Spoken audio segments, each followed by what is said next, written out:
전에도 한번 말씀을 드렸던 것 같아요. 성경 인물 가운데 참 마음이 많이 가는 사람입니다. 마음도 많이 가고 측은하기도 하고 한 사람이 야곱이지요.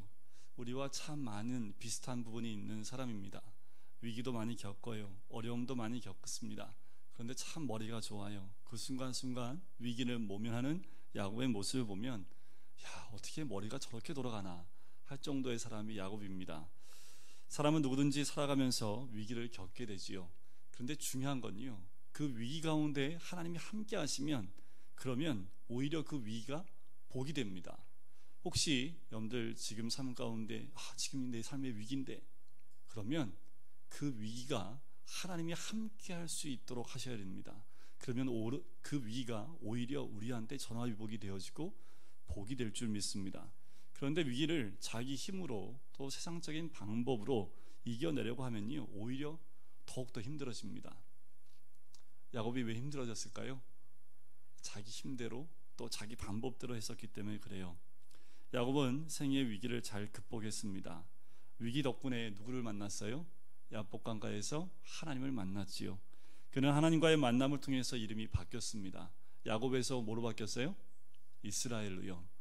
사기꾼에서 뭘로 바뀌었어요? 하나님을 대면하여 이겼다 라는 그 이름으로 바뀌었습니다.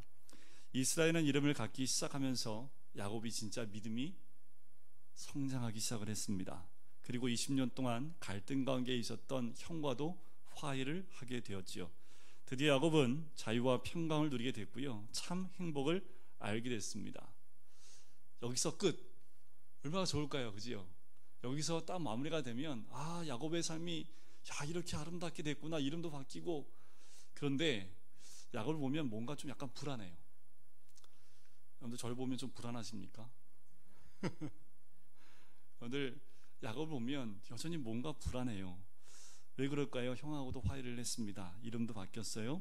그런데 여전히 야곱 안에 뭐가 있을까요? 옛사람이 머물러 있다라는 거지요. 여전히 쓴뿌리가 남아있다라는 겁니다. 야곱의 불안 요소입니다. 야곱의 삶 가운데 또 어려움이 있겠구나 라는 그 불안감이 몰려오는 그것은 뭐냐 하면 여전히 야곱이 변화되진 못한 모습이라는 거지요. 지금 이 순간 예수를 믿을 수는 있지만 그 사람이 하루아침에 변화되지는 않습니다. 제가 신앙인들하고 같이 이야기를 하면 다들 이구동성으로 이야기를 해요. 예수 믿고 그 순간에 확 바뀌었으면 좋겠다고. 그럼 제가 그래요. 그럼 죽어요. 사람이 너무 확 바뀌면 죽는다고 그러잖아요. 그러면 안 돼요. 그런 사람도 없고요. 신앙이라는 게 예수 믿으면 성격도 갑자기 확 바뀌고, 기질도 확 바뀌고, 성깔도 확 바뀌고, 모든 것이 갑자기 바뀌어서 정말 예수님처럼 바뀐 사람이 있다면 얼마나 좋을까라는 생각이 들어요. 그런데 그렇지 않습니다. 우리가 예수를 믿을 뿐만 아니라 성격도 변화되어야 되는데, 여러분 이제 예수 믿었다면 우리가 어디에 집중을 해야 되냐면 변화되고 성숙하고 성장해야 합니다. 예수님은 믿지만 자기 고집 절대로 못 꺾어 라는 그 말은 이젠 하지 마셔야겠지요. 이제 주님 앞에서 우리 고집도 꺾어야 됩니다. 주님 안에서 우리의 습관, 이제까지 살아왔던 내 습관, 고질적인 내 기질들을 바꾸시기를 주의 이름으로 간절히 축원드립니다. 야곱이 이제 화해하고 난 다음에 세겜에 정착을 시도합니다. 은 100개로 세겜 땅 일부를 사게 되지요. 그리고 재단을 쌓았고 에렐로의 이스라엘이라 이름을 붙이게 됩니다. 언뜻 보면 이제 모든 것이 끝난 것 같아요. 그리고 행복한 삶이 시작된 것 같습니다.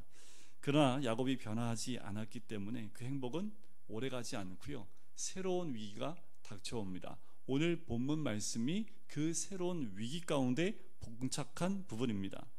이제까지 자기 문제로 고생을 했다면 이제는 가족 문제가 대두되기 시작을 합니다. 자, 이쯤에 야곱의 그 가족을 한번 볼 필요가 있습니다. 야곱의 가족을 보면 아직 막내가 태어나지 않았기 때문에 아들 11명이 있지요. 그리고 딸 1명이 있었습니다. 자, 1절부터 4절까지에 나오는 그 주인공이 딸입니다. 자, 레아를 통해서 몇 명의 아들을 낳았던가요? 옛날이요. 목사님 몇 달 전 그 말씀 어떻게 기억합니까? 6명을 낳았습니다. 6명. 자, 레아가 아들을 낳으니까 라헬이 누구를 데리고 와요? 그 몸종 빌하를 데리고 옵니다. 그래서 빌하를 통해서 2 아들을 더 낳아요. 그 모습을 보고 레아가 자기 몸종 그리고 실바를 데리고 와서 2 아들을 또 낳게 합니다.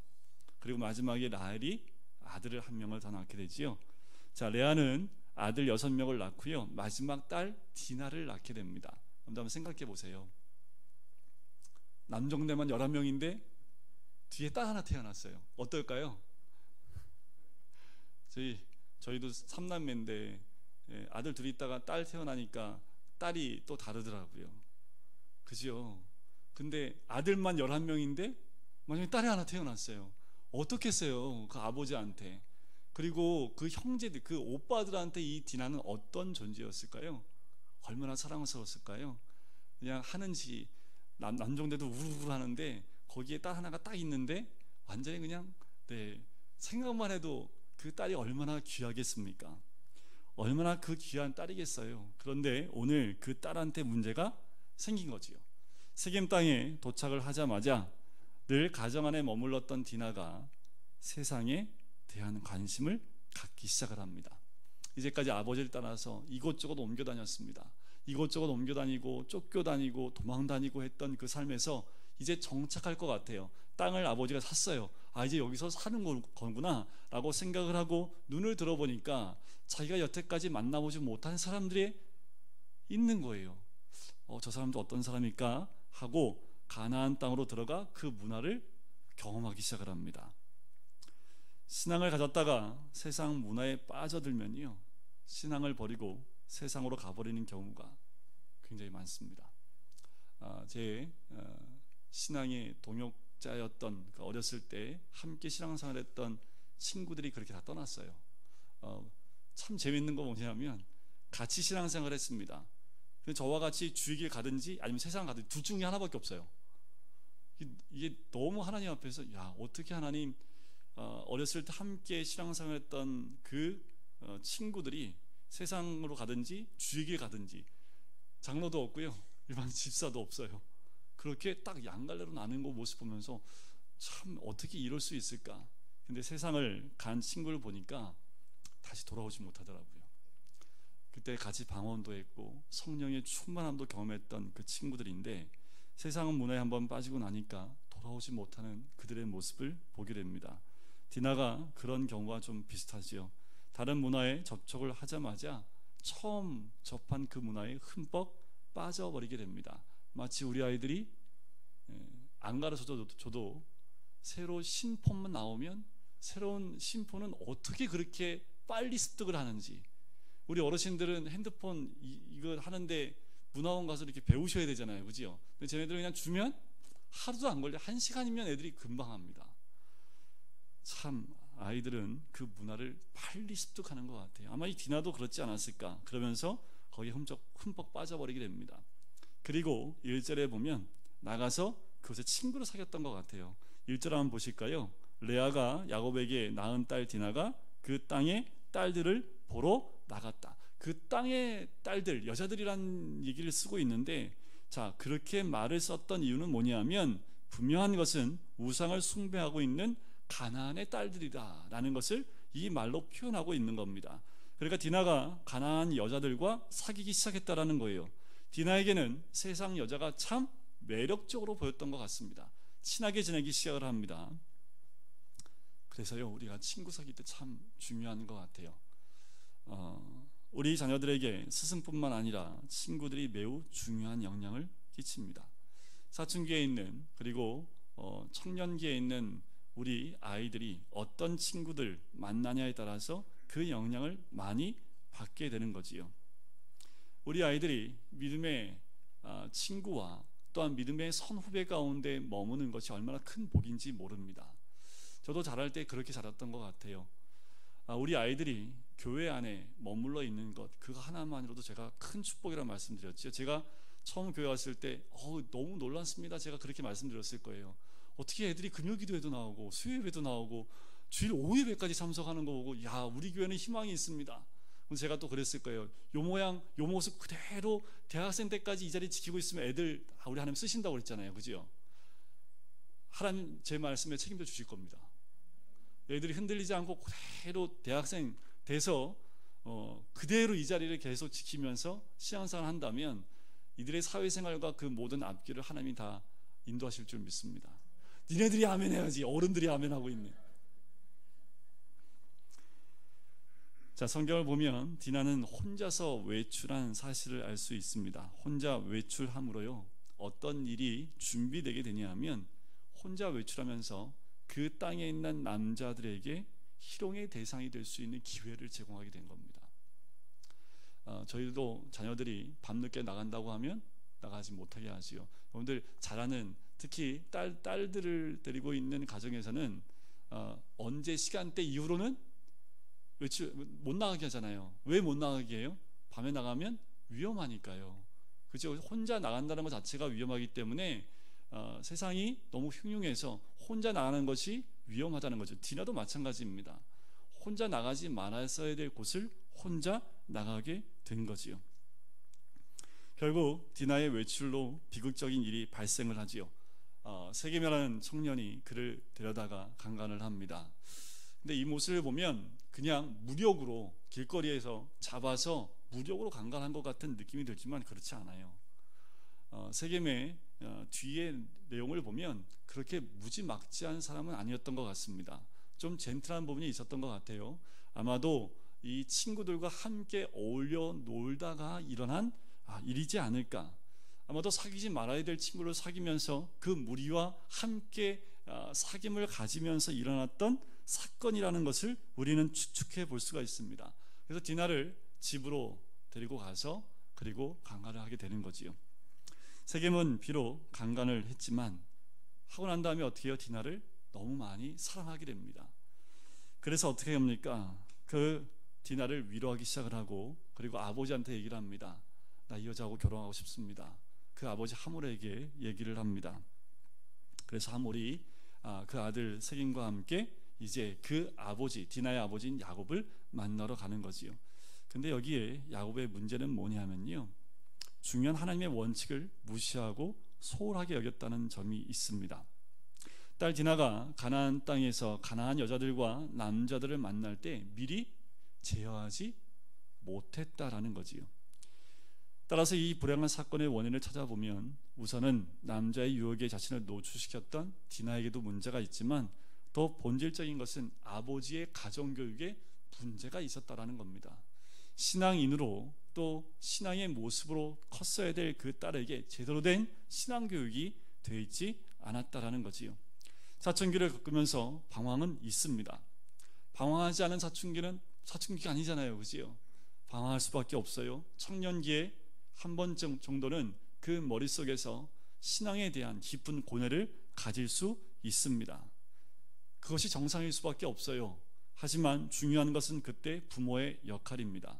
그것을 보고 무책임하게 그냥 내버려 두는 그 모습, 야곱이 그랬습니다. 무책임한 아버지였다라는 거지요.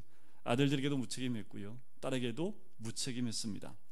세겜은 아버지 하몰을 찾아가서 자신이 저지른 사건을 이야기를 하고요, 아내로 삼겠다 말합니다. 자, 이방 남자입니다. 야곱 같은 무책임한 아버지보다 끝까지 책임지겠다는 세겜이 오히려 더 나아 보이는 건 왜일지 모르겠어요. 자기의 잘못을 인정하고 더 나아가서 그 여인을 아내로 삼겠다고 책임지겠다고 하는 모습, 어쩌면 야곱보다 더 나은 모습이 아닐까라는 생각이 들 정도입니다. 자, 5절에서 7절까지의 내용을 보면 야곱이 이 얘기를 듣습니다. 아마도 이 소문은 삽시간에 주변에 퍼지게 됐겠지요. 야곱은 자신의 하나밖에 없는 딸이 강간당했다는 소식을 듣고도 자기 아들들이 들에서 들어오기까지 잠잠합니다. 여기 또 아이러니예요. 어떻게 잠잠할 수 있을까라는 거예요. 문제를 해결해야 될 입장에 있어야 될 아버지인데 문제를 해결하지 않고 그대로 방치하고 있는 아버지의 모습을 보는 거지요. 한번 상상해 보세요. 디나가 어땠을까요? 아버지 야곱을 보면서 디나는 어떤 마음이었을까요? 디나에게 또 다른 큰 상처가 되지 않았을까? 무엇인가 아버지가 해줄 것을 기대했을 텐데 이 야곱이 아무 말도 안 합니다. 오히려 야곱은 그 자리에서 침묵하고 도망치는 것 같은 모습이 나와요. 야곱을 보면 다 문제 생기면 누구한테 맡겼던가요? 여러분들 33장 기억하시죠? 어떻게 했어요? 아내들한테 먼저, 야 네가 먼저 가. 두 번째 가고 세 번째 가고 라헬이 맨 마지막에 가고, 맨 마지막에 자기 누가 있어요? 자기가 가요. 문제 있으면 누구부터 내보내요? 아내부터. 네가 가서 좀 해결해봐. 그리고 야곱은 뒤로 딱 빠져 있는 거지요. 하나님 만났는데도 뭐가 안 바뀌었어요? 무슨 문제가 있고 자기한테 무슨 문제가 생기면 뒤로 빠지고 그리고 뒤로 물러나는 모습은 변하지 않은 거지요. 그는 겁을 집어먹고요, 어쩔 줄 모른 제 아들들이 돌아오기까지 그냥 기다립니다. 야곱이 고민하지 않았단 말은 아닙니다. 그런데 책임져야 될 그 시간에 책임 있는 행동을 하지 못한 아버지의 모습이지요. 어쩌면 하몰, 그 세겜의 아버지인 하몰이 더 나은지도 모르겠습니다. 오히려 문제를 해결하기 위해서 그 이방 땅에 세겜의 아버지는 와서 그 문제를 해결하려고 했다라는 거지요. 야곱의 아들들도 이 소식을 듣습니다. 근심하지요. 그리고 분노합니다. 오히려 아버지가 분노해야 될 분노를 그 아들들이 하고 있어요. 분노가 지나치자 그것이 더 나아가서 복수심으로 발전합니다. 이때 아버지가 해야 될 역할은 뭘까요? 스톱시켜야 되지요. 분노가 날 때 아버지는 그 분노를 스톱시켜야 되는데 그 아버지가 복수심을 막지를 못합니다. 그는 딸의 행동을 미리 막지 못했던 것처럼 아들들의 복수심도 막지 못하지요. 매우 소심하고 무책임합니다. 개인적인 고집과 야망은 무척이나 많은 남자인데 책임져야 될 행동에서는 굉장히 작아지는 사람이 이 야곱이라는 사람입니다. 자, 8절 한번 볼까요? 하몰이 그들에게 이릅니다. 내 아들 세겜이 마음으로 너희 딸을 연연하여 하니 원하건대 그를 세겜에게 주어 아내로 삼게 하라 하면서 너희가 우리와 통혼하여 너희 딸을 우리에게 주고 우리 딸을 너희에게 주고 서로 통혼하자고 얘기를 하죠. 함께 거주하고 이 땅 너희 앞에 있으니 이 땅에 살고 서로 매면서 함께 살자라고 얘기를 합니다. 그런데 한번 보세요. 사과하는 마음이 있습니까 없습니까? 사과하는 눈이 전혀 나오지 않습니다. 오히려 뻔뻔하게 이렇게 얘기하는 거지요. 이미 이렇게 된 거 어떻게 하겠습니까? 그냥 같이 사시지요. 이 정도로 문제를 해결하고 드는 거지요. 혼인을 치르면 서로 간에 이익이 생길 것이라고 주장을 합니다. 이 상황에 이르러서도 야곱은 침묵을 하지요. 무책임의 침묵입니다. 야곱은 당연한 문제에서 근본적인 부분은 하나님의 백성과 세상 사람은 야합할 수 없다는 것입니다. 야곱의 당면한 문제가 이거예요. 하나님의 사람과 세상 사람과는 하나가 될 수 없습니다. 이건 분명한 거지요. 창세기 6장 2절에 보면 노아 홍수 전에 이런 이야기가 있습니다. 하나님의 아들들이 사람의 딸들의 아름다움을 보고 자기들의 좋아하는 모든 자로 아내를 삼는지라. 노아의 홍수의 시작이 이것부터 시작을 했습니다. 믿음의 사람과 세상 사람과는 하나로 엮일 수가 없어요. 왜 그럴까요? 방향이 다릅니다. 목적지가 달라요. 그 사람들과 함께하면 목적지가 달라질 수밖에 없기 때문에 그렇습니다. 교회가요, 세상적이 되고 세상에 사는 방법들을 따라갈 때 교회는 위기에 처하고 신앙의 위기를 맞게 되는 것은 당연합니다. 교회는 세상을 따라가는 것이 아니라 교회는 말씀을 따라가는 사람들, 말씀을 따라가는 것이 교회이고요, 그리스도인은 예수님의 말씀을 따라가는 사람들이 그리스도인들입니다. 세상에 살지 않아요? 아니요, 세상에 삽니다. 그래서 세상에서 우리를 유혹하는 방법이 두 가지 있습니다. 잘 들으세요. 딱 두 가지 있습니다. 첫 번째, 자기들과 타협하자라는 거예요. 너만 유별나냐, 저 사람 안수 집사고 저 사람 서리 집사고 권사고 제 모태신앙이래, 근데 나하고 함께 하잖아, 너도 함께 하자, 이렇게 꼬실라이제이션 한다니까요. 그러면 이거 끄떡이잖아요, 그죠? 그런가 보다. 다 하는 거니까 그냥 타협하는 게 좋은 거지 하고 타협하려고 하는 그런 유혹이 있다라는 거지요. 그런 소리를 듣더라도요, 이렇게 얘기하셔야 됩니다. 예수 믿는 것 별나게 믿어야 됩니다. 아멘이시죠? 아유, 너만 예수 믿어. 왜 너만 그렇게 별나게 믿어? 그래, 나만 별나게 그렇게 믿는 사람이야 하고 아예 공표를 하세요.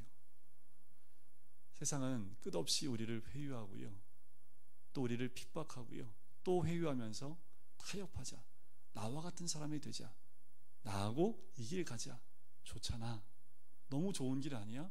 하면서 우리를 끝없이 유혹을 합니다. 그때도 무던히 세상이 아닌 주님 안에 머무는 것, 그것이 우리가 가야 될 길인 줄 믿습니다. 그것을 잃어버리면 모든 것을 잃는 거지요. 세상이 우리를 유혹하는 또 다른 방법 중에 하나가 뭐냐면 물질 만능의 유혹입니다. 나와 함께하면 떼돈 벌어. 그래요. 세상 사람들이 나하고 함께하면 떼돈 벌어 이러는 거죠. 나하고 함께하면 이 물질에 큰 복을 누릴 수 있어. 이 물질로 우리를 유혹한다라는 거지요. 돈만 벌 수 있다면 모든 것이 좋은 것이라는 논리를 가지고 우리를 유혹합니다. 이것이 지금 하몰과 세겜이 가지고 나온 논리 두 가지입니다. 여러분, 우리가 세상을 살아나갈 때 조심할 것이 있습니다. 사과하지 않고 예의를 모르고 물질로 모든 것을 해결하려고 하는 사람을 조심해야 됩니다. 돈이 필요 없다는 얘기 아닙니다. 물질이 필요 없다는 얘기가 아닙니다. 그러나 그것만 가지고 해결하려고 하고 마음속에 진정한 회개나 미안함이 없고 예의를 지키지 않는 사람은 문제가 분명히 있습니다. 여러분들 그런 사람들 만나면 여러분들 따끔하게 나 별개 사는 사람이야 라고 생각을 공표하시고 그리스도인다운 선택을 하시는 것이 가장 좋습니다. 자, 13절부터 17절까지의 내용을 보면 이제 아들들이 돌아오지요.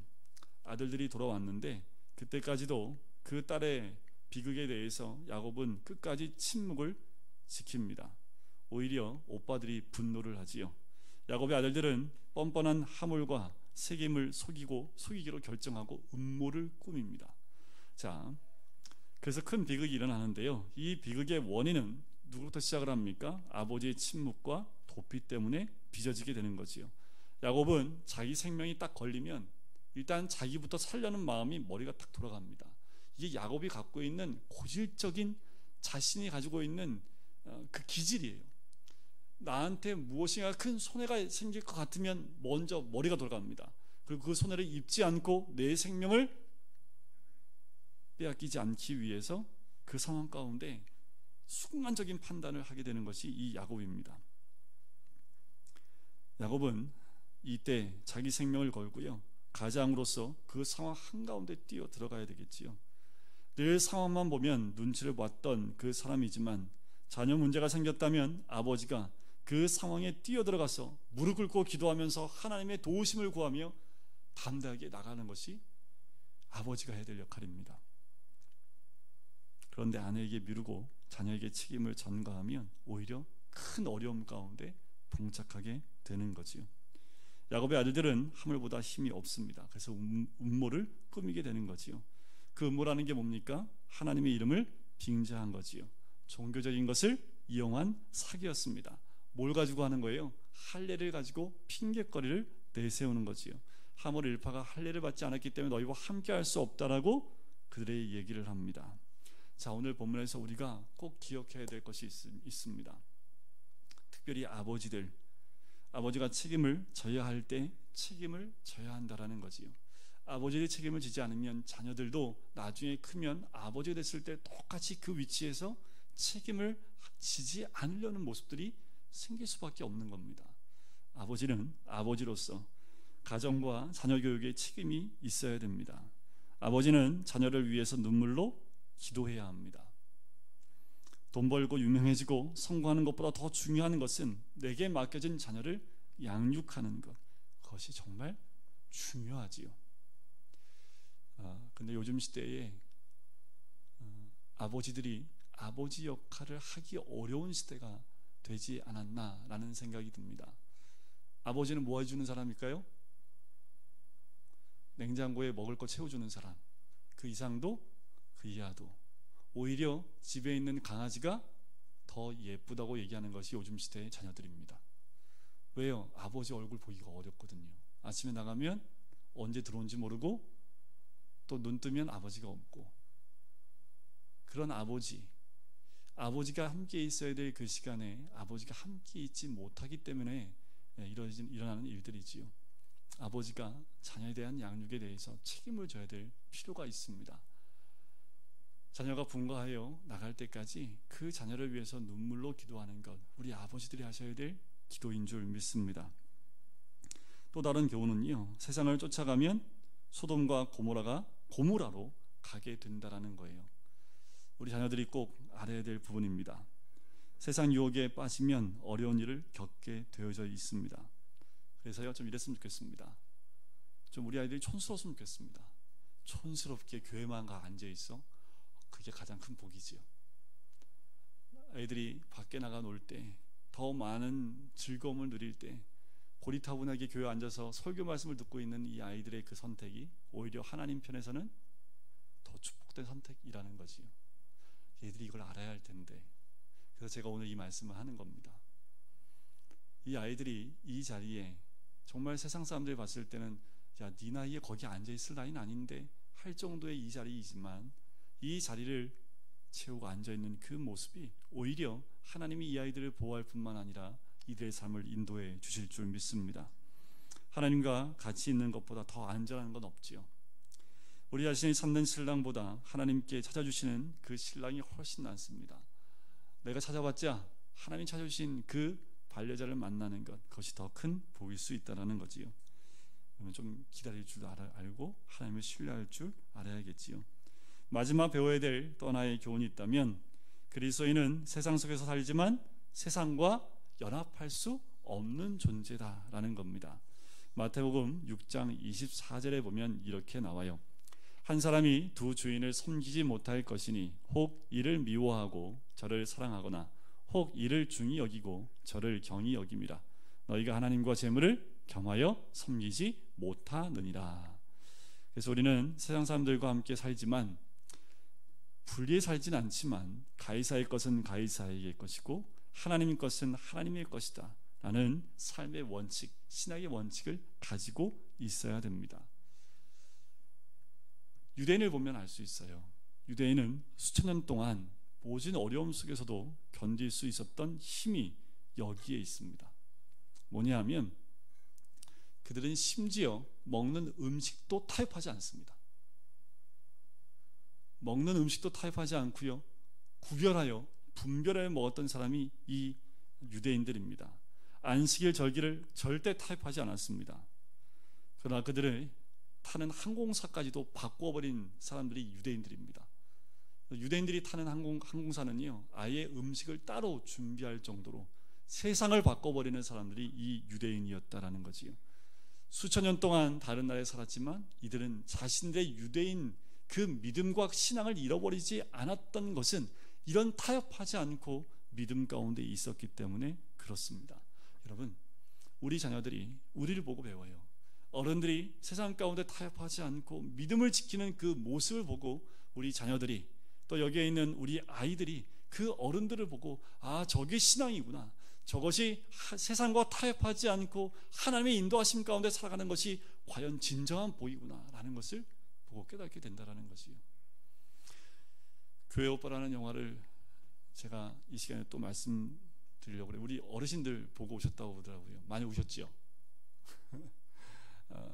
교회 오빠에서 나오는 그 집사님, 영화를 찍지 않고 거부했던 이유를 제가 말씀드렸지요.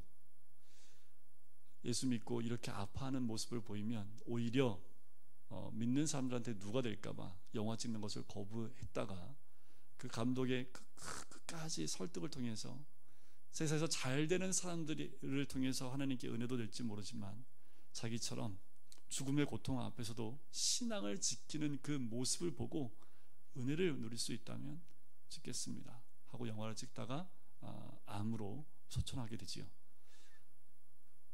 그 집사님의 모습을 보면서 아, 저게 신앙이지요.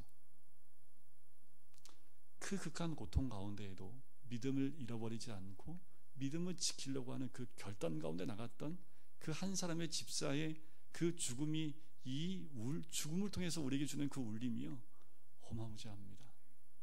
우리는 세상 가운데서 많은 것을 누리려고 하고 많은 것을 얻으려고 하다 보니까 자연스럽게 세상과 타협할 수밖에 없는 우리의 모습을 보게 되는 거지요. 여러분, 복의 근원은 우리 주께 있습니다. 외롭고 고독하고 힘들어도요, 신앙의 순결과 정결함을 끝까지 지키는 것이 바로 그것이 복입니다. 그렇다고 우리가 물질을 거부하는 것 아니지요. 물질이 하나님을 섬기게 하면 됩니다. 물질을 거부하는 거 아니에요. 이 세상을 거부하고 산속으로 들어가자는 얘기 아닙니다. 이 땅에 살지만 구별된 삶으로 세상에 있는 모든 것들을 주의 영광 위에 올려드릴 수만 있다면 주님은 이 세상 모든 것을 다 우리에게 주실 줄 믿습니다. 세상이 감당하지 못하는 사람들이 바로 여러분들입니다. 믿음의 선택을 하는 모든 사람들, 바로 세상이 감당하지 못할 하나님의 사람, 그 사람들이 이곳에 앉아있는 우리 모든 성도님 되시기를 주의 이름으로 간절히 축원드립니다. 그러면 세상으로 뛰어 들어가야 되지요. 그 믿음을 가지고 세상으로 뛰어 들어가야 되지요. 그래서 세상 속에서 참다운 그리스도인의 삶이 무엇인지를 보여줌을 통해서 우리를 통해서 지금도 여전히 살아계신 하나님을 우리 삶으로 보여줄 때 우리를 통해서 이 땅이 변화되어지고 바뀌어지는 놀라운 은혜를 누리게 될 줄 믿습니다. 옆에 분에게 한 번만 고백하고 끝낼까요? 당신, 세상이 감당하지 못할 사람이 당신입니다. 너무 길어요. 당신은 세상이 감당하지 못할 사람입니다. 한 번 더요. 당신은 세상이 감당하지 못할 사람입니다. 아멘이시죠? 네, 여러분 모두가, 우리 아이들은 학교에서, 우리 어른들은 각각 집에서 또 직장에서 만나는 모든 사람들이 감당하지 못할 믿음의 사람이 되셔서 이 땅을 변화시키는 하나님의 사람들이 되시기를 주님의 이름으로 간절히 축원드립니다. 우리 이 시간 같이 기도할까요?